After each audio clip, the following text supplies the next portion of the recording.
ভাইপো কোথায় যাচ্ছিস? ভাই প্রাইভেটে যাচ্ছি। প্রাইভেটে গিয়ে কি করিস? পড়া করি। তাইলে বলতো 2+2 কত হয়? 4 হয়।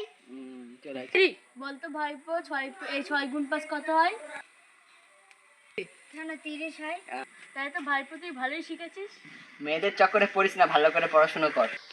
Hello baby. বেবি তুমি কোথায়? দুটো চুদির ভাই আমাকে প্রশ্ন ধরছে।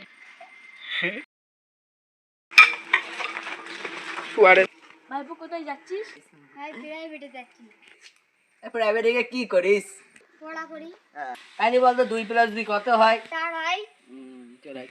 বলতো ভাইপো 6 গুণ 5 কত হয়? কেন 30 হয়। তাই তো ভাইপো তুই ভালোই শিখেছিস। মেয়েদের চক্করে পড়িস না, ভালো করে পড়াশোনা কর। Hello baby. বেবি তুমি কোথায়? দুটো চুদির ভাই আমাকে প্রশ্ন ধরছে।